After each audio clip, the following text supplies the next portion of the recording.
only on DAZN, July 12th. Ring 3, Berlanga versus Shiraz and Stevenson versus Cepeda. They're in their prime, they're hungry, and they're done being called the future. Berlanga versus Shiraz, Stevenson versus Cepeda. Ring 3, live, only on DAZN. Buy now at DAZN.com/boxing. Oscar Bevis for the Stomping Ground, powered by Wow Hydrate and available on DAZN. Mr. Ben Whittaker. Cheers, it's good to see you, mate. You're looking very well. How's things? Yeah, not too bad. Not too bad.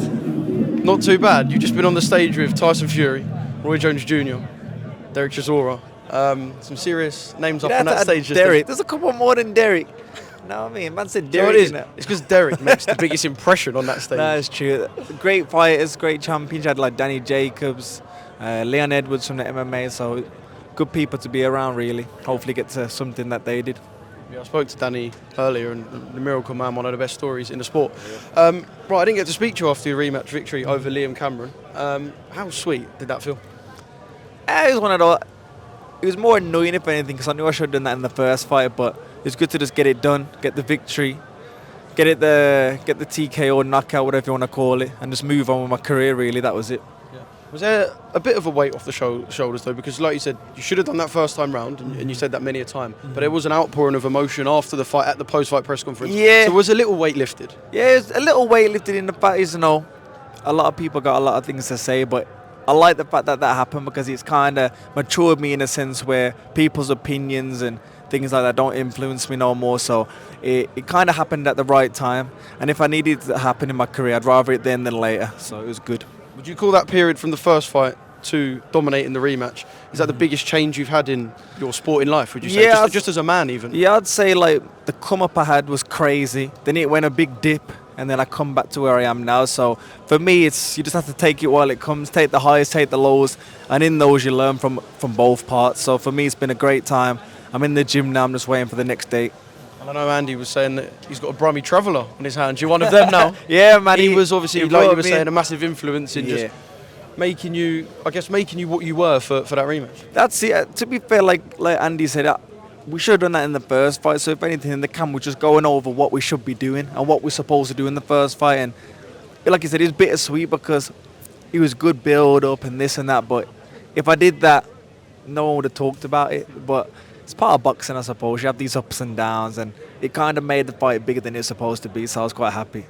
Did you enjoy the build up though? You must have. Yeah, I liked surely it, what boxing's about is, yes, yeah. you're going to have fights where you go in and you might get someone who doesn't give you much in terms of verbals, they might not even speak your language. But when you've got someone looking at you, doubting you, telling you this, their fans telling you this, you must have enjoyed that kind of back and forth and the package that come with a fight. Yeah, I say as a pro fighter, that's what you kind of grow up watching. You grow up doing the gloves are off and you have this rivalry. I saw it with like Groves and Froch. I thought I want to kind of have that, and I had it.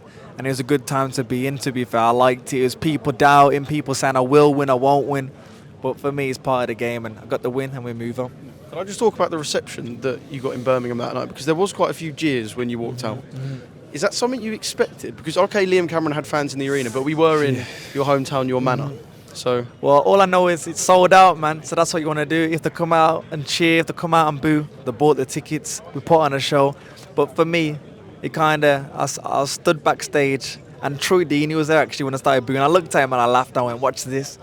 And that's what I went and did. I liked it. It kind of fired me up. And as soon as my choir started, I said, it's time to win.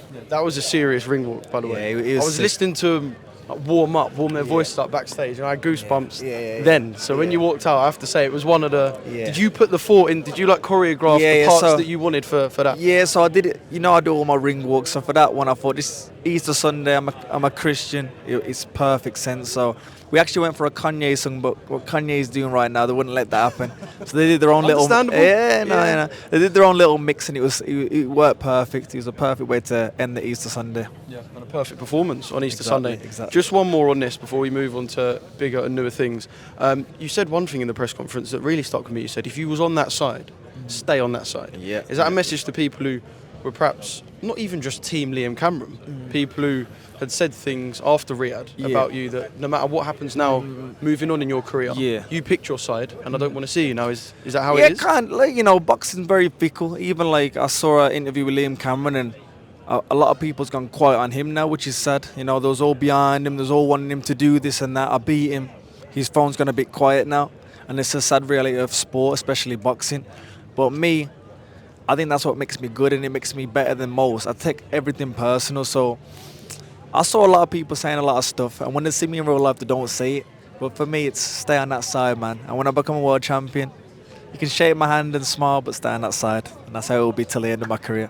Dare I say that you and Liam could, I don't want to use the word friends, but, you know. Nah, I like him, look man. at the way you spoke about Yeah. George and Cole. Yeah, When yeah. George and Cole see each other now, it's love. Yeah. Boxing's boxing. For me- Can you and Liam Yeah, have for that? me, it was never personal, honestly. It was down to my own self that I performed rubbish, and it was down to my own self that what happened, you know what I mean? I was just went back and forth. You know what? I'm happy for him as well. The other day, I just saw him buy his house outright.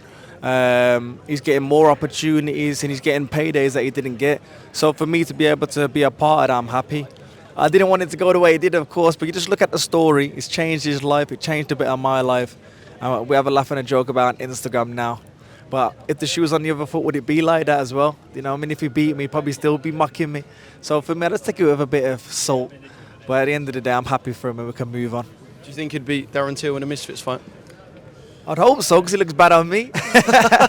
But at the end of the day, whatever he does with his career now, I'll be rooting for him. Yeah. Who's the next rivalry with? I mean, it's not like you're a name that people don't speak. Yeah, you know, everybody wants a part of me because they know I'm that guy, sadly. But for me, I'm just focusing on myself. For me, I'm just focusing on myself. I'm in the gym as we speak. I've popped out for this event here, but get back home, get into the gym, and just wait for what's next, really. Like I keep saying all the time, I haven't done nothing yet. So I just want to get to where I want to be. Did you watch the European title fight the other night between Brad Ray and Shakan Pitters? I saw the highlights. I saw the was a war. highlights. It was a a good fight, man. Good fight. Maybe I could get that I win was say next. European champ must be something that sounds Exactly. appealing. Like that. I've never really looked at the European like that. I thought if it comes, it comes. But why not? No, I mean, I had the Eubank Ben fights on there. That'd be good there. Maybe so. Eubank Ben undercard? Yeah, so I put some money on him. I'll be there. I'll take that European off him real quick. But for me, it's just focus on myself, see what comes next. And like I said, I can't say, you know, the situation we don't know what's going on yet. So for me, I just got to focus on myself, train hard, and we'll see. Yeah. How do you feel about that uncertainty? For me, I don't really mind because at the end of the day, I just focus on myself.